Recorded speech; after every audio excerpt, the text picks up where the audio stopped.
Activating your Consumer Cellular SIM card connects your device to their network, enabling calls, texts, and data. The easiest way to activate your SIM is online or through the Consumer Cellular app, available on iOS and Android.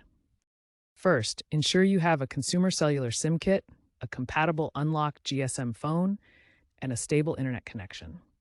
You'll also need your account number from the SIM kit and your phone's IMEI-MEID. This digital process is generally faster and more convenient than phone activation.